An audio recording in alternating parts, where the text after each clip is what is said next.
can't get a break. Every match is grand finals. All right? Yes. Remember that. Yes. Every match is grand finals. That's what you need to keep in mind.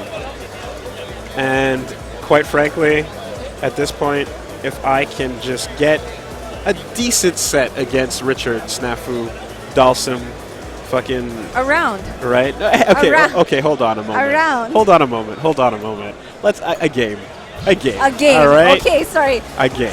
Woolie is better than me. He reaches for a little bit higher. Me, I'm like, I think if I take some rounds today, I'll feel pretty good. Like, I'm a pretty scrubby. Look, I'm a pretty scrubby Nikali, but against Sim, it shouldn't be impossible because that's a matchup that Nikali actually can play. Trade with him. And it feels even. It feels even. I definitely know that there's some fun stuff. I love opening up a Dalsum match with Nikali's standing fierce and like getting the double claw and then going right into the lunge because it's like any long pokes that he throws out, it'll CC them and then he gets right in there and everyone goes, oh! And the lightning flies. And every single time. Hey! Yeah. You know, it's like, I know this matchup a little bit, just a little bit. Just a bit. You know?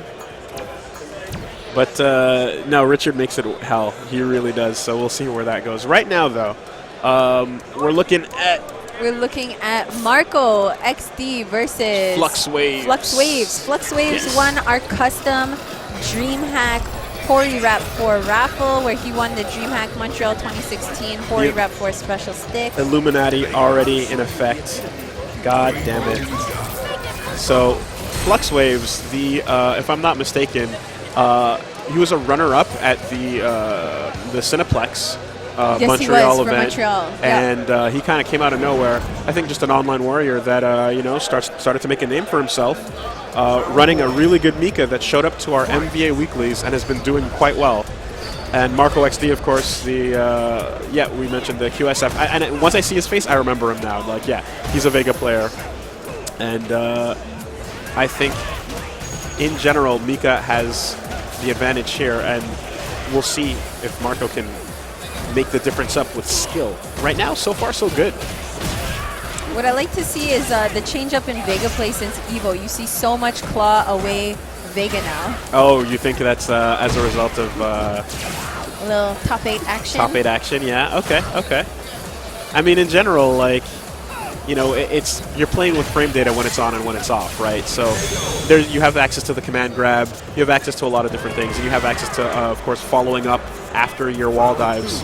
So, you're not really, like, you're not really losing out by not having the claw. You're losing out on a little bit of range, but I think that it feels like you can do a lot more mix-ups and get a lot more scary things going with Vega when it's off. And the normals are just faster. Here we go, though. Fights his way out. Get back in the corner. That EX Peach. Doesn't try anything fancy, but he does. Never mind. Commentator's curse. And that's going to be that. All right, 1 round each.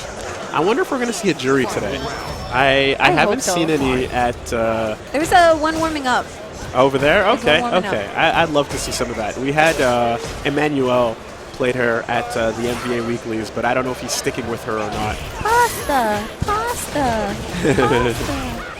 right, brought it into the corner. Mika. Oh, yeah, love how she just walks out. Oh. Is she going to get anything started right now? All right. Little throw. Yeah, and this is one of those situations where, again, if you're going to get thrown by Mika, you want to be standing up when you get thrown because she gets so much good stuff off of the crouching throw. Whip, dash back, hard Boop. kick. Yeah. Yep. So it's a situation where like Mika has a different throw whether or not you're standing or crouching, and when when you're crouching, she gets the power bomb, and then she has so much time to set up what she wants. Off of the standing version, not as much. So, if you're not gonna get that tech, you want to be walking back from Mika.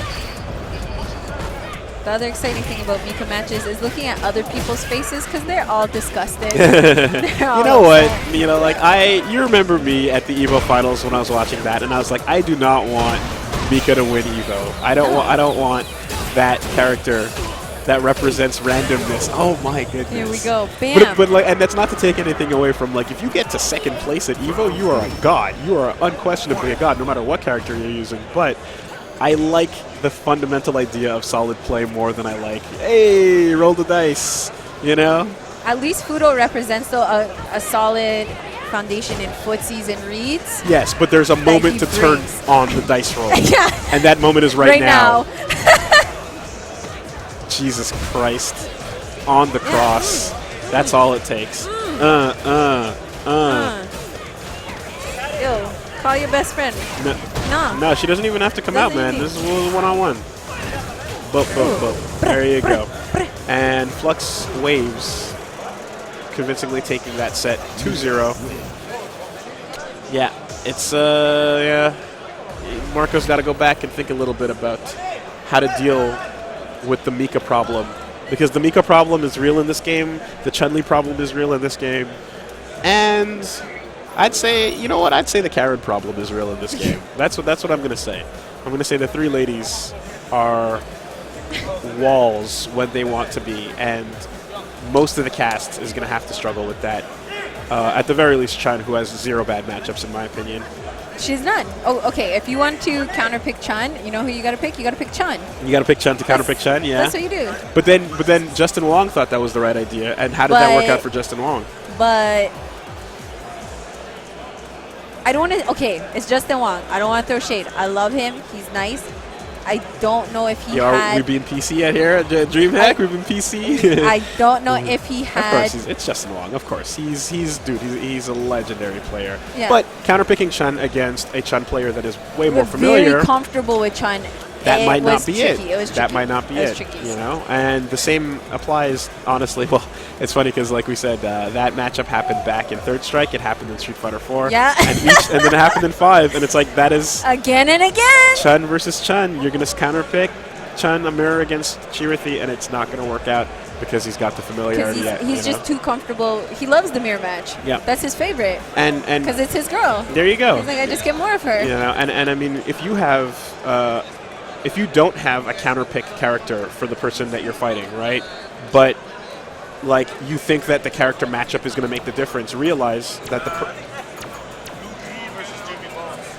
we have Luke Lee versus Jimmy Bone.